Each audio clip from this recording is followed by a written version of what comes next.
gente tem que atribuir aos novos ciclos tanta responsabilidade? Boa pergunta. Nós já para pode o doutor entregar, Bruno. embrulhada para presente para o doutor Bruno. Porque a gente já falou um pouco sobre essas responsabilidades às segundas, né? Porque a segunda também é um marco temporal e que a gente sempre começa as coisas às segundas-feiras. A gente não Tal do escolhe regime, dieta, atividade academia, física. sempre às segundas-feiras. E aí acaba ganhando um peso que não precisava ter às segundas-feiras, né? Que a gente tem gente, inclusive, que não gosta da segunda e talvez até por causa disso. Então, por que eu atribuí a virada ao janeiro ou depois do carnaval sempre esse peso? Que eu tenho que começar, que eu tenho que ter meta, eu não tenho. Não tem que nada. Eu até tenho que, a gente tem que se organizar. Que é bom, né? Eu acho que uma Não tem meta nada, não sou real. obrigada a nada. Mas é real, Eu a gente até fantasia. até discordo um pouco. Eu acho que a gente tem que ter metas, sim. Acho que essas metas são importantes para nos impulsionar. Só que elas têm que ser reais. Elas têm que ser compatíveis com o que dá para realizar, né? Porque senão depois é uma frustração tamanho gigante. E eu acho que a gente, com a virada, acho que a gente fantasia também. A gente Fantasia. coloca, não sei se também coloca lá em cima para ver o que é possível fazer, mas por que a gente já não coloca o que é possível fazer? Por que a gente joga lá pro alto? Aí fica tudo pior ainda, eu acho. Porque aí você joga lá no alto, começa tem uma virada de ciclo, um início, aí você joga suas metas e seu planejamento sempre lá no alto e você sabe que você não vai conseguir fazer. E aí, o segredo é baixar o sarrafo? Não, ser realista, talvez, sabe? Você Acho colocar, que talvez realizar é uma boa palavra. entendeu? Na verdade, assim, a linguagem, né, essa capacidade nossa de comunicação, é o que nos diferencia da maioria dos animais. E é essa linguagem que faz com que nós tenhamos capacidade de fazer longas projeções para o futuro e também revisitar o passado de forma constante. Sem linguagem, a gente não conseguiria fazer isso muito bem. Então, por exemplo, um cachorro, um animal de modo geral, ele não consegue fazer isso. Ele vive basicamente ali o presente, talvez algumas horas para frente e ponto, né? Por isso que ele não sofre muito. Imagina, um cachorrinho, você tira ele da mãe dele, dos irmãozinhos dele, coloca numa casinha lá distante, com seres de outra espécie, ele fica banando o rabinho para você. Ele não sofre tanto. A gente não. Morreu uma pessoa no Natal, um pai, uma mãe, um ente querido, aquilo vai ficar martelando a sua cabeça a vida inteira. E a gente está falando aqui de síndrome do fim de ano ou dezembrite, isso não é um transtorno reconhecido. Isso é um marco, para descrever o que, olha, nessa fase do ano, boa parte das pessoas experimentam sintomas ansiosos, sintomas depressivos, aumenta um pouquinho o estresse, por uma série de fatores que a gente vai discutir aqui hoje. Mas é muito interessante quando você fala a questão do aniversário, porque a gente está falando de dezembro, porque é uma data coletiva, geral, mas tem pessoas que têm as suas próprias datas. Para muita gente o aniversário é um estresse, talvez a data de casamento pode ser uma data que marca, uma data de um divórcio, ou muitas vezes um nascimento de um filho, um falecimento de um ente querido. Olha, chegou o mês de, sei lá, de maio, eu me sinto muito mal porque eu perdi um filho, porque eu perdi uma mãe, mas é algo pessoal daquela pessoa.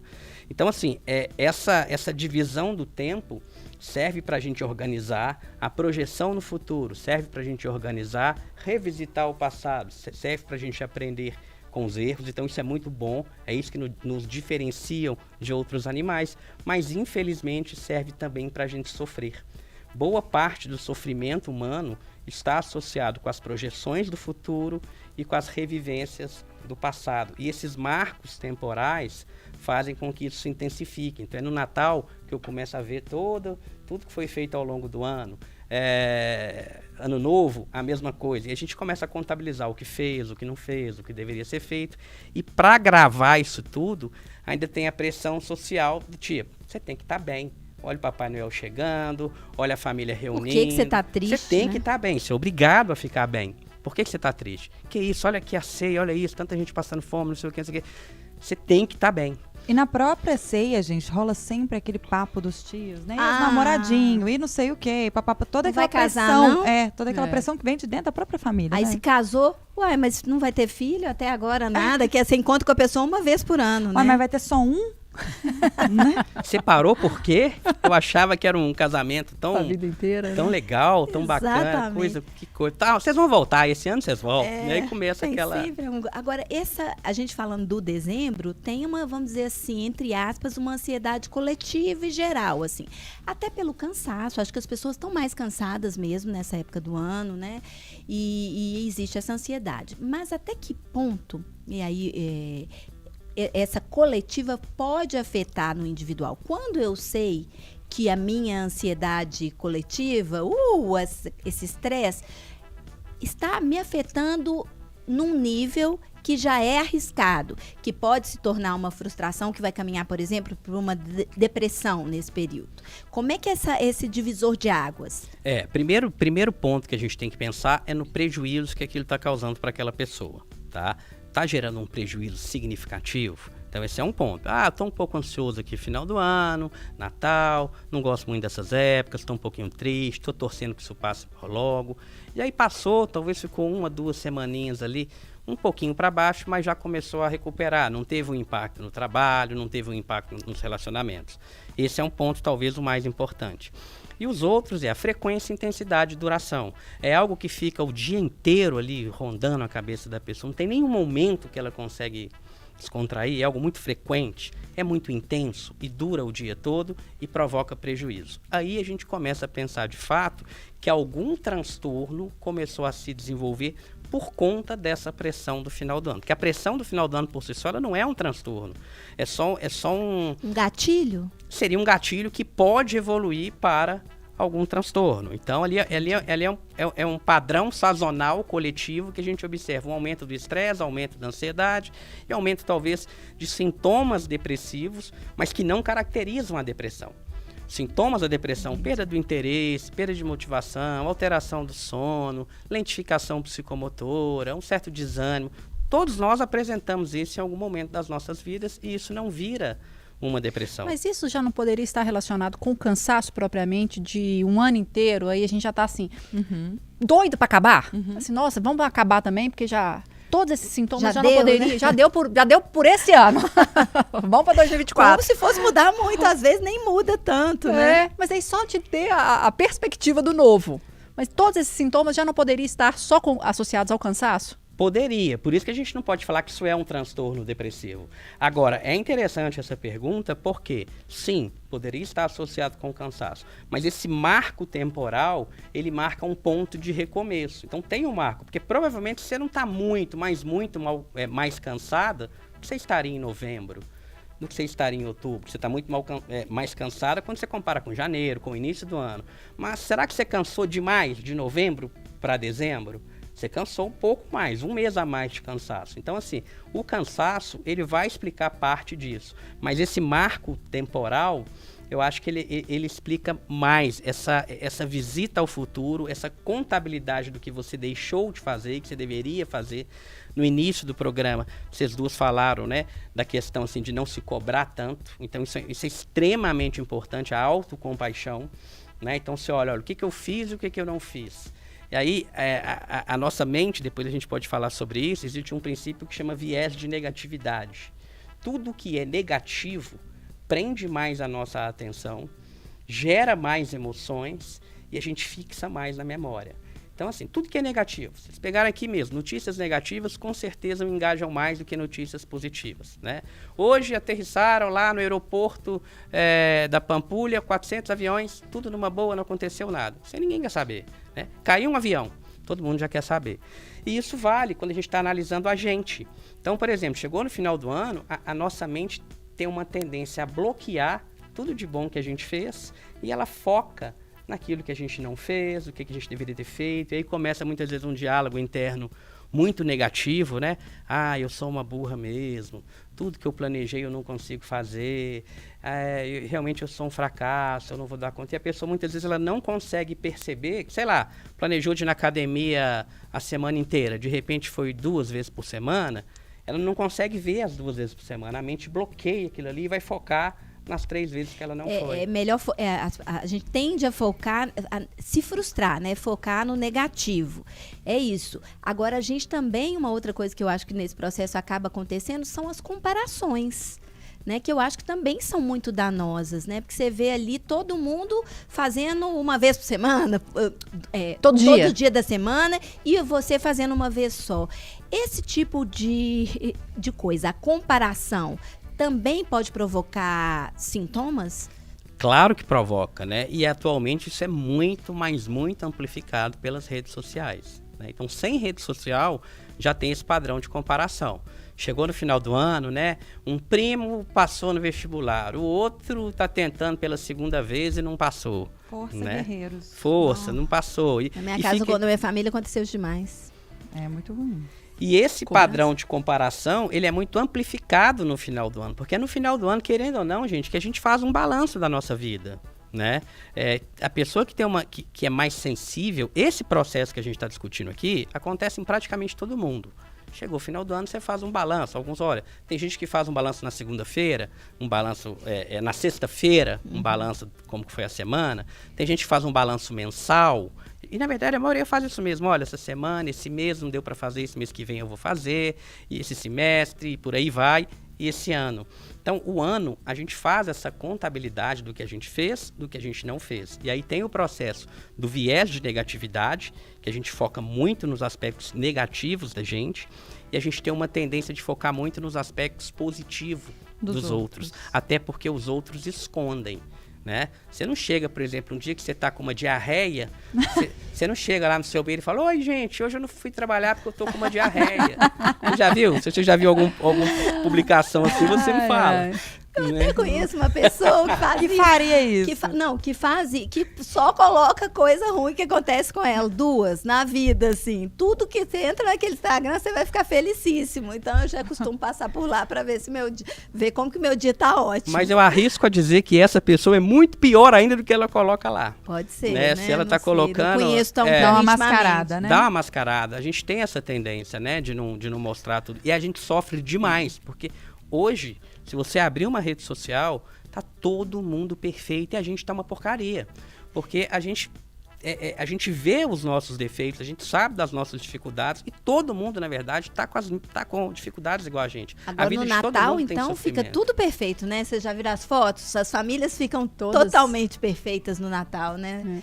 É um feed natalino e lindo, né? Maravilhoso. Vidas felizes aqui. E a senhora, Propaganda. Carone? Não, eu queria perguntar uma coisa pro Dr. Bruno, porque na hora que você mencionou, Renatinha, que você teve esse momento, né, da infância, você gostar muito do Natal e depois na adolescência, eu me identifiquei, eu passei pela mesma coisa. Hoje eu gosto bastante do Natal, mas também não crio muitas expectativas. Eu sofria demais com essa necessidade de comprar presente para todo mundo, porque se a gente for falar de linguagens do amor, talvez essa seja uma das minhas linguagens. Dar presente. Eu entendo que eu preciso presentear o outro para que ele me ame.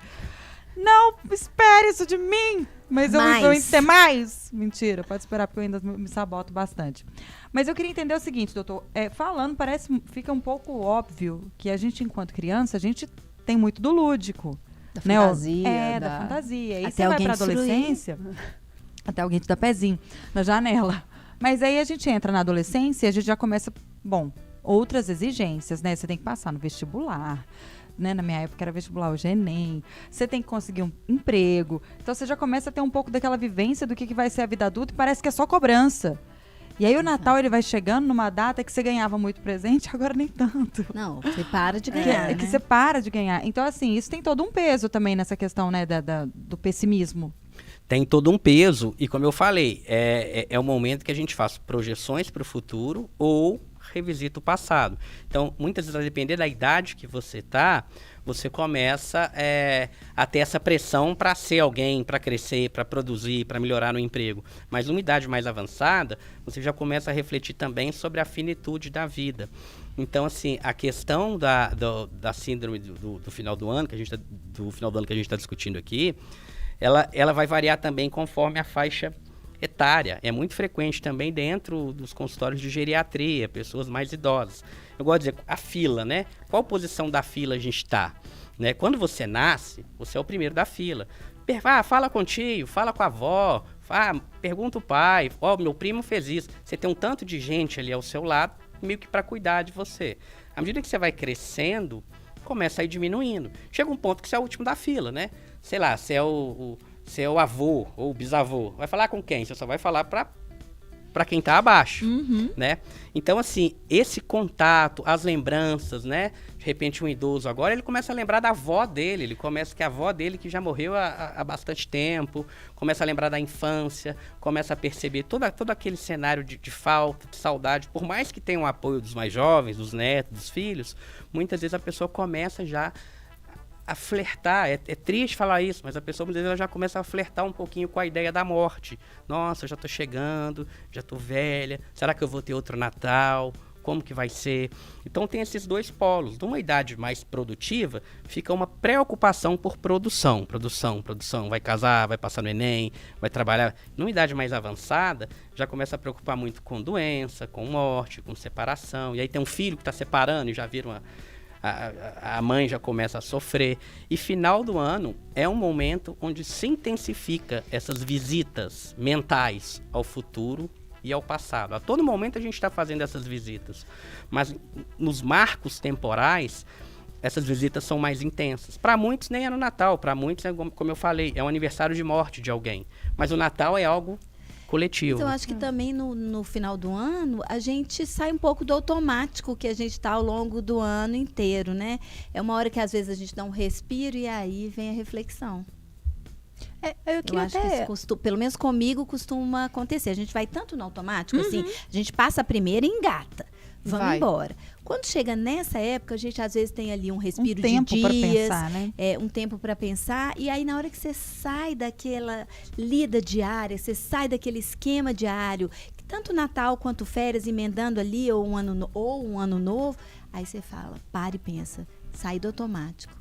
Não, e agora? Recobrou a consciência, né, Renata? É como se a gente entrasse num outro... Calasse, né? Exatamente. Mas aí eu queria só voltar nesse aspecto do idoso, do envelhecimento. Do envelhecimento. Não, e principalmente dele trazer que é uma aflição ou uma angústia que chega também aos consultórios de geriatria, porque eu também fico pensando nessa questão da projeção. O que você projeta dependendo da fase da vida que você está? Que é isso, você já não tem tanta expectativa de vida assim mais. Então, na hora que você falou isso, doutor, eu fiquei imaginando isso nesse quesito projeção. E como que é essa reflexão? Tá certo que vem um saudosismo, vem coisas do passado, assim, longínquos, né? Às vezes relembra coisa da infância. E como que fica essa reflexão nessa fase da vida? Porque é isso, é nesse marco temporal que ela vai lembrar de tudo que aconteceu. Talvez essas projeções daqui para frente, eu não sei como é que elas vão funcionar. Você vai projetar o quê? Tem muita gente que para pensar, já fiz tudo nessa vida, vou fazer mais o quê?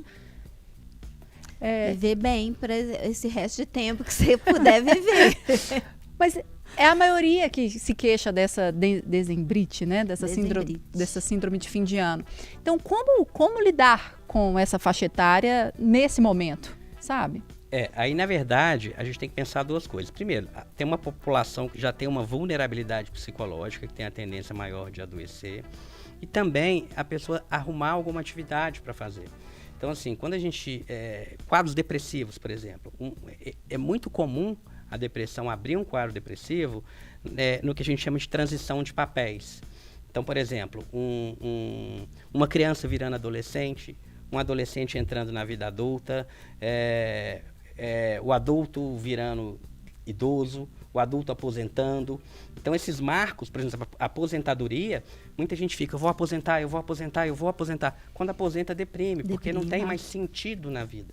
Tem um ramo da saúde mental que chama psicologia positiva, que estuda isso. Olha, você não tem nenhum transtorno mental, mas o que você pode fazer para ficar mais feliz? Isso basicamente é o estudo da felicidade. E, na verdade, a falta de sentido na vida, ela está associada com quadros depressivos e com infelicidade em qualquer idade. Então, por exemplo, um idoso, se ele coloca para ele um sentido, nossa, eu vou, sei lá, meu objetivo na vida é ensinar tudo que eu sei para o meu neto, fazer o meu neto ser um grande homem. É um sentido, né? Ele vai acompanhar o estudo do neto, vai levar o neto na escolinha, vai participar ativamente. É um sentido que ele arrumou. Um outro quer, sei lá, aprender a jogar tênis, aprender um novo idioma. Fala, olha, eu vou aprender a todo custo o alemão aqui. Enfim, isso vai ser individual, mas ter um sentido, ter um objetivo, faz parte de uma vida feliz, de uma vida emocionalmente bem-sucedida. Então, na verdade, quando você falou assim que no final do ano as pessoas começam a projetar para frente ou para trás, que eu falei aqui também, isso não acontece no final do ano, isso acontece sempre, mas no final do ano isso amplifica. Então, assim, um ponto fundamental é a gente tentar achar alguma coisa para esse idoso fazer, seja se reunir com outras pessoas, os relacionamentos aí contam muito, né? Então, muitas vezes aquela pessoa que já não conserva bons relacionamentos ao longo da vida, chega numa vida uma idade mais avançada, o círculo começa a fechar bastante e aí essa pessoa começa a entrar em mais sofrimento. Às vezes até existe um isolamento, né, por parte dela. Ela se isola. E ela se isola. Que é um perigo também, né? Também. E a família, para lidar com isso, é incentivando mesmo esse tipo de atividades prazerosas. Como que essa rede de apoio, né, principalmente familiar, pode ajudar um idoso, por exemplo? A gente tem que diferenciar o seguinte, olha, se esse idoso já evoluiu para um transtorno mental, se ele tem uma depressão, se ele desenvolveu um quadro de ansiedade grave, enfim, aí tem que de fato tratar, né, com auxílio médico, com auxílio psicológico. Que a gente tem que pensar que isso tudo, na verdade, é um treinamento atencional, é onde a gente coloca a nossa atenção, olha, a minha atenção agora está aqui, não interessa. Se eu começar a tirar a atenção, não interessa. Começar a pôr a atenção, por exemplo, lá no meu pai, que já faleceu, e não sei, começa a chorar aqui na mesa. Então, a gente tem que trabalhar a questão da atenção. Agora, se esse idoso, ele não tem um transtorno, mas você percebe que ele está ficando meio assim, é junto ali com ele, claro, não deixar ele se isolar, incentivá-lo a participar das coisas, né? E tentar achar alguma coisa que dá prazer para ele. Pessoas, de um modo geral, que aposentam e continuam trabalhando, seja no que ela já trabalhava anteriormente, seja no novo emprego, ou seja um trabalho artesanal, alguma coisa, que ela tem um objetivo na vida. Isso faz total diferença. Então, acho que um familiar, ele deve ajudar aquela pessoa a encontrar alguma coisa, algum objetivo na vida para ela fazer. Mesmo que não seja associado com trabalho formal, com renda, né? Como eu disse, ajudar o neto em alguma dificuldade. Música. Artes, né? Enfim, Nas ajudar artes, ele a descobrir, porque isso, na verdade, isso está dentro dele, né? Ele é que vai ter que descobrir isso. Agora, se já tivesse instalado algum transtorno, aí não. Aí outra história aí tem que tratar. Deixa eu contar uma coisa para vocês e os ouvintes. Minha mãe, aos 86 anos, subiu agora em novembro, no mês passado, ao palco pela primeira vez, num grande teatro, para se apresentar no órgão. Ah, que legal. Então, assim, foi muito incrível. E ela já assim. tocava antes? Ela tocava, arranhava, e aí este ano começou a fazer aula, efetivamente, né? E na escola que ela estuda tem uma apresentação. Na verdade, a professora vai até a casa dela, mas existe uma escola com outros alunos e é a apresentação de fim de ano. E ela se apresentou, superou toda a timidez dela, subiu ao palco, se apresentou, ainda teve um branco, teve que lidar com essa diversidade lá no caminho. E foi lindo, assim, foi uma coisa que me trouxe muita emoção e muita alegria em ver que ela, aos 86 anos, ainda vê vida ali, né? E agora está ensaiando, terminou essa apresentação, está aí dezembro firme ensaiando, todas as manhãs ela ensaia. Eu falo, mãe, você está tocando muito bem, porque eu escuto da minha casa, eu escuto ela tocando na dela. E aí ela me disse assim, eu estou treinando já, porque ano que vem eu vou arrasar nessa apresentação. Então, assim, ela já se vê com essa perspectiva de se apresentar muito melhor do que este ano, que foi a primeira vez, né? Agora, é possível ter primeiras vezes em qualquer idade. E é interessante você falar isso, porque assim, quando a gente fala nessa buscar um sentido, buscar aprender alguma coisa, é alguma coisa que não tem fim. Então, por exemplo, no caso da sua mãe, não tem fim. Ela vai aprender uma música, depois vai ter uma música mais difícil. Exato. Aí ela pula para uma música mais difícil. Aí depois tem outra música. É uma coisa que não acaba. Então, aquilo que eu falava antes da transição de papel, olha, eu tenho paciente assim, estudou para virar juiz. Virou juiz, acabou a vida. Ou seja, o objetivo era virar juiz. E aí fica meio sem sentido. E agora? O que eu faço? Agora, se o objetivo foi, eu vou mudar a legislação aí, vou mudar as leis de alguma coisa. Meio que vai ser um caminho muito longo, meio que sem fim também.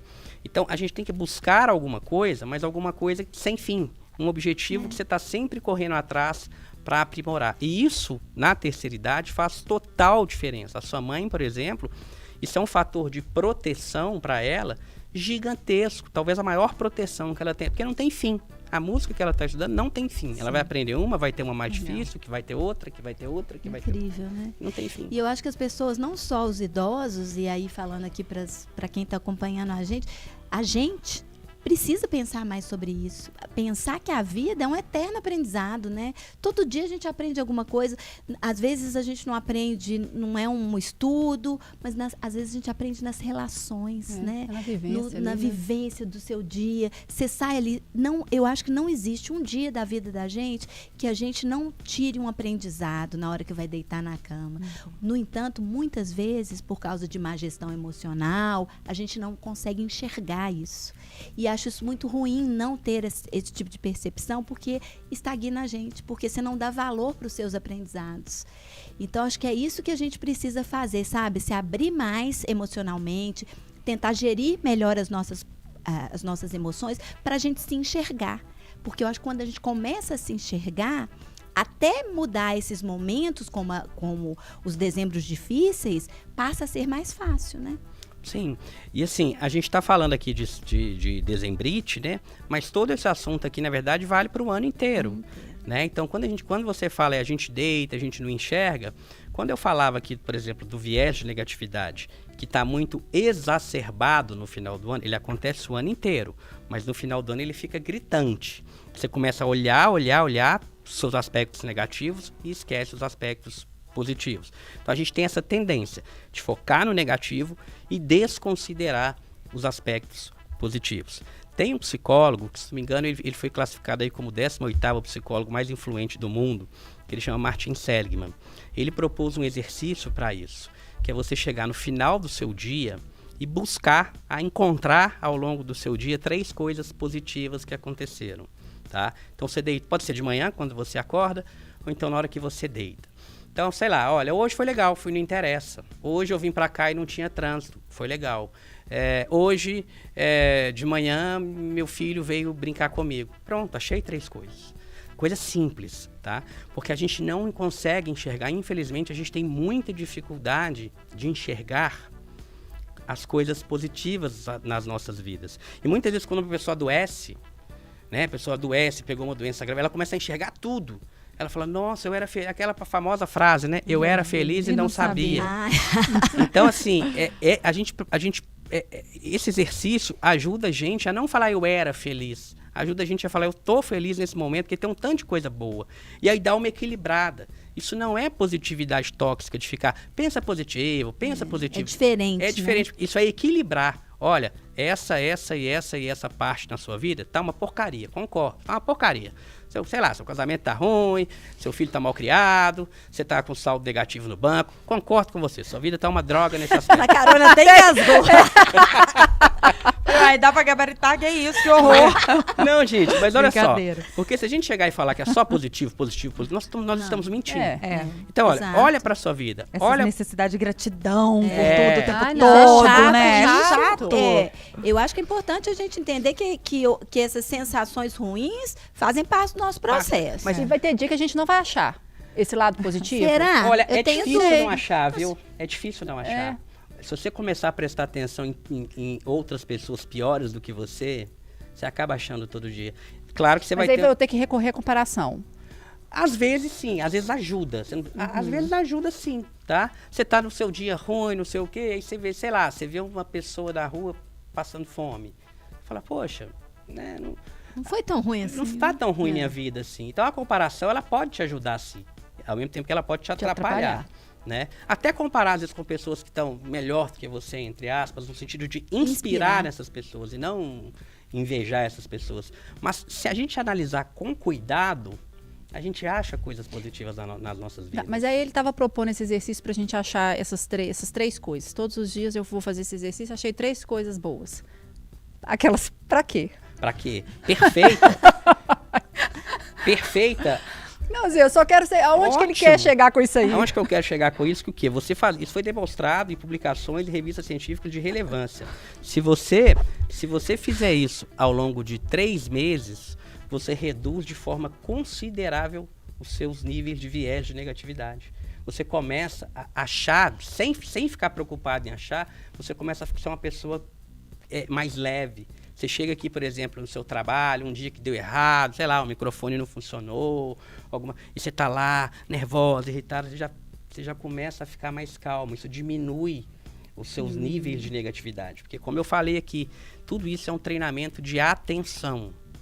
Então, a gente pode colocar toda a nossa atenção nos aspectos negativos, mas a gente pode também colocar nos aspectos positivos. Imagina que essa mesa aqui tivesse ali um tanto de coisa negativa aqui e um tanto de coisa positiva, tudo misturado. E a gente tem uma lanterna. Onde que a gente coloca a nossa lanterna? Com certeza. Se a gente começar a equilibrar isso tudo, o nosso bem-estar, ele melhora. A nossa sensação de bem-estar, a nossa ansiedade diminui, o nosso humor melhora, a gente reclama menos. Isso com 3 meses fazendo direto, você diminui a intensidade do viés de negatividade. Sabe aquelas pessoas que são extremamente negativas, que reclamam? Essa pessoa, na verdade, tem um viés de negatividade muito alto. Sabe aquelas pessoas que o teto está caindo e a pessoa está de bem com a vida? Elas têm um viés de negatividade baixo. Quem tem viés de negatividade alto, normalmente é mais ansioso. Com certeza. Isso, inclusive, é um dos tratamentos dos transtornos de ansiedade. Um dos pilares do transtorno de ansiedade é a orientação negativa para o problema. O ansioso, diante de 10 hipóteses, ele não consegue enxergar muito as hipóteses positivas. Ele foca mais... Diante de 10 hipóteses, 10 são negativas. E as outras 10 que são positivas, ele não está vendo. É a mesa aqui, ó, ele está colocando a lanterna Entendi. só no negativo. Né? E isso tem tudo a ver com o tema de hoje. Por mais que pareça que não, na verdade, no final do ano, isso é amplificado. Né? E outra questão é a questão do treinamento atencional, onde a gente coloca a nossa atenção. Muita gente fala, por exemplo, que meditar, mindfulness é muito difícil, né? Porque fala, olha, presta atenção no momento presente, presta atenção. É hora que você vê, sua atenção já está lá longe, né? É assim? Mas tem uma pesquisa que demonstrou que todo mundo, 55% do tempo, ela não está no momento presente. Eles deram lá um celularzinho, um aparelhinho que apitava.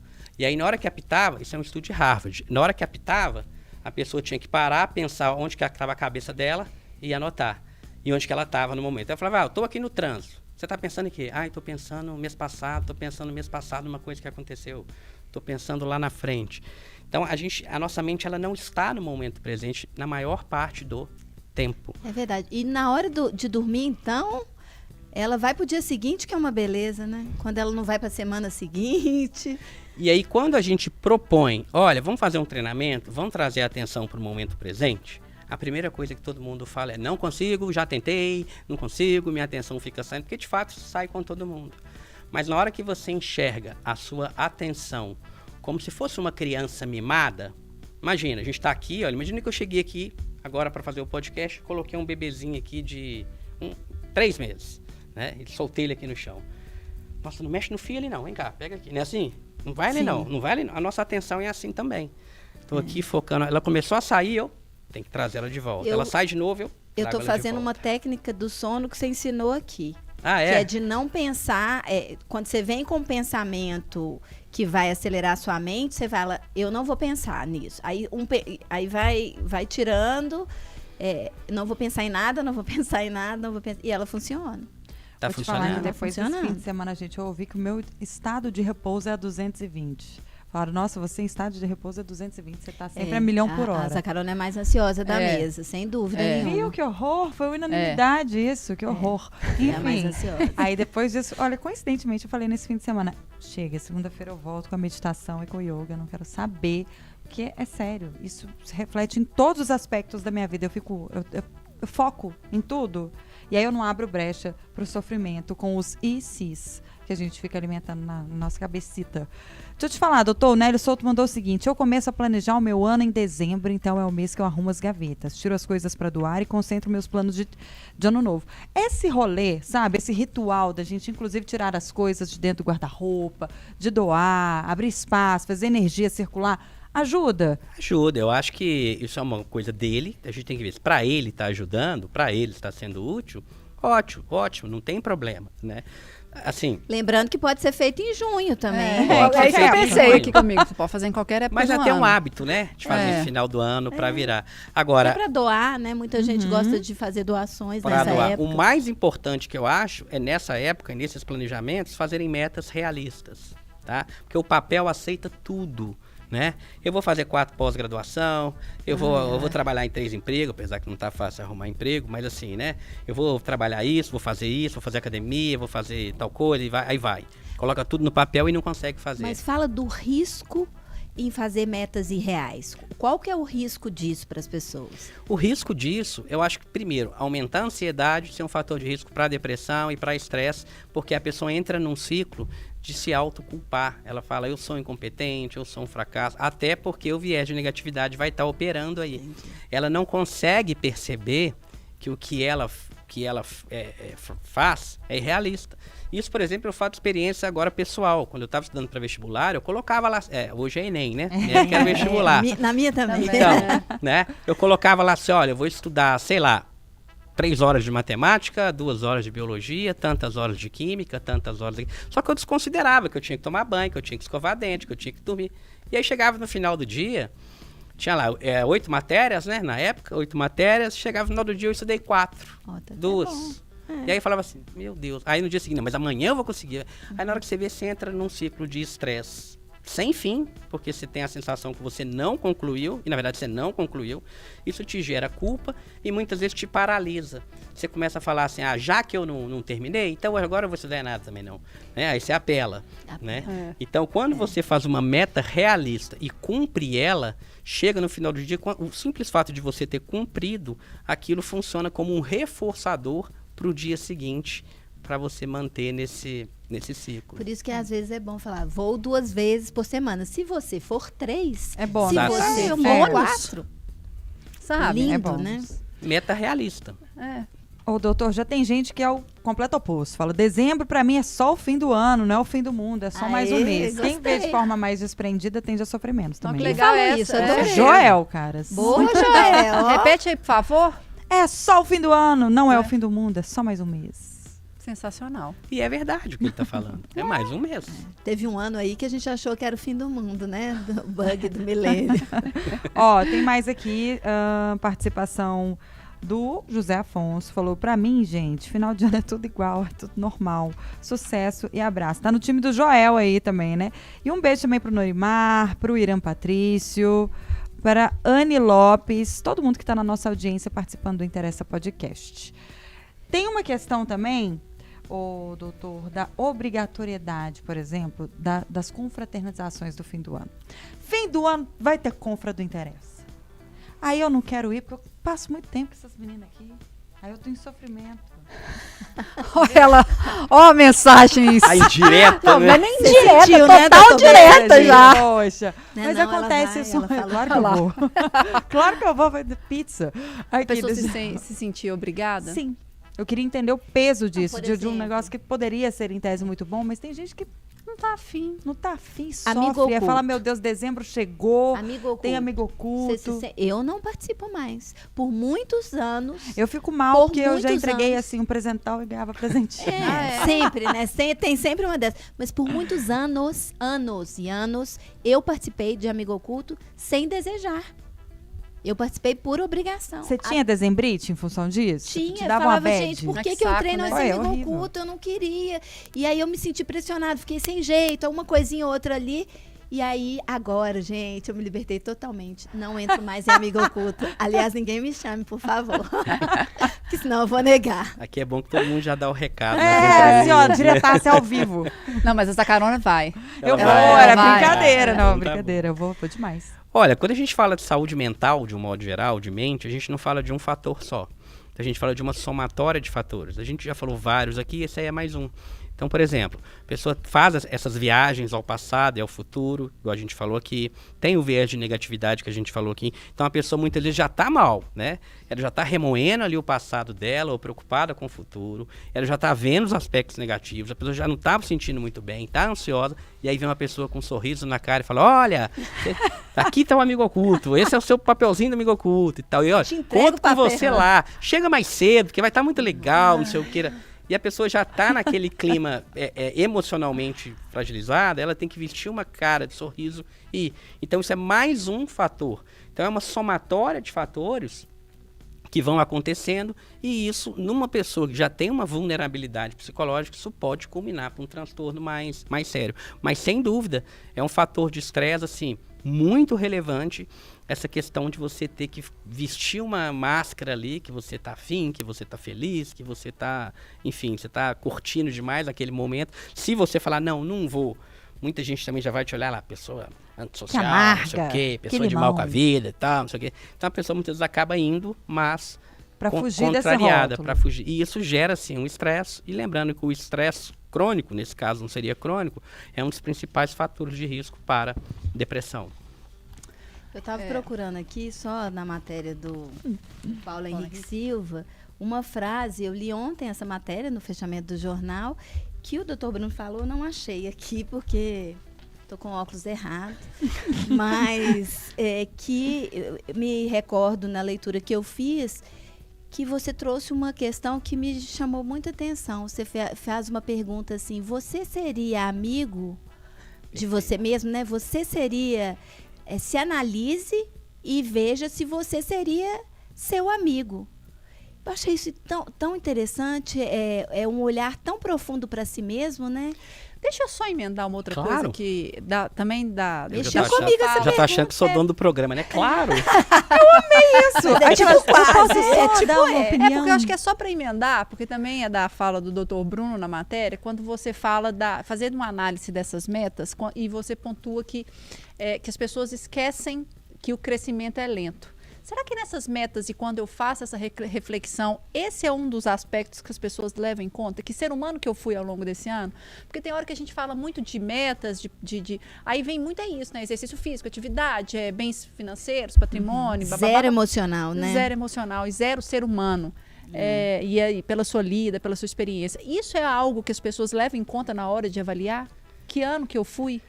Como que eu fui com o próximo, no meu ciclo de Você acha amizades, que elas olham na minha mais família? para fora? É mesmo. Que eu acho que a pergunta da Flaviana, Excelente mais para reflexão. fora, né? Ou mais para dentro? Eu acho Porque esse crescimento é lento. Se eu você tá acho fazendo que, essa olha, reflexão. mais para dentro os aspectos negativos e mais para fora os aspectos positivos. No sentido, assim, tudo meu é ruim e tudo externo a mim é bom e eu que não estou dando conta. Por exemplo, nossa, eu tive muita chance de passar na prova e não passei. Nossa, eu não consegui, mas fulano conseguiu. Não sei se foi isso que você perguntou. Não, mas eu acho... Não. Eu acho que a não. gente não analisa a gente como ser humano. Que ser humano que eu fui com o outro em 2023? Quando eu vou fazer uma reflexão ou quando eu estabeleço metas, eu tô pensando muito isso. É atividade física, O Ah, tá. estudo, Os relacionamentos, é o você mestrado. quer eu dizer. fui uma pessoa egoísta, eu fui mau caráter, Perfeito. eu fui uma otária, uma Zé Ruela. E aí você não seria amiga de você mesma sendo assim, Sendo né? assim. Isso É aí, a saideira, tá, gente? Queria só dizer isso, que eu Ah, vou jogar areia na farofa. É, a saideira. isso é o que a gente chama de autocompaixão, tá? A autocompaixão, quando a gente não, ela é paralisante, quando a gente não tem compaixão da gente mesmo, quando a gente tem uma postura muito autocrítica. Eu sou ruim, eu sou fraco, eu sou incompetente. Aí você começa a minar tanto você que você acaba parando. Relacionamento abusivo, por exemplo. Já viu? Normalmente mulher sofre mais nesse aspecto. Às vezes a mulher tem um marido altamente abusivo. Já viu como que aquela mulher muitas vezes ela é neutralizada? Ela não fala nada, ela fica neutralizada. E esse relacionamento abusivo, boa parte das vezes a gente faz com a gente mesmo. E aí é a parte que você viu. Você seria amigo ou amiga de você mesma? Pensa o que você fala para você ao longo de um dia. Agora imagine que fosse uma outra pessoa falando. Aqui na rádio, por exemplo, né? Zacarone, o que ela fala com ela mesma ao longo do dia? Imagina chegar uma outra pessoa aqui e falar tudo que ela já falou para ela própria. Como que ela ia se sentir? Ela queria distância dessa pessoa. Sim. Dependendo, até denunciaria essa pessoa por assédio, por sei lá mais o quê. Mas, no Dependendo da entanto, você, doideira. no entanto, a gente permite isso com a gente. Essa análise é sensacional, Sensacional. gente. E isso é paralisante, tá, gente? Isso paralisa ao ponto da pessoa não fazer mais nada. De tanto que ela se culpa, ela chega à conclusão. Sou um lixo mesmo, parei de fazer. Não quero fazer mais nada Cara, também, mas não. assim, a pessoa pensou, eu sou um lixo mesmo. Mas tem gente que é um lixo. Não, tem gente que é um lixo. É Uai, isso, é gente. isso. E ela tem que refletir também, ela tem que tentar procurar para Evoluir, melhorar. né? uai. Você diz da Quando evolução. a gente fala desse crescimento, ela não seria amiga dela própria. Você cita, né? Inclusive dessa questão do crescimento é lento.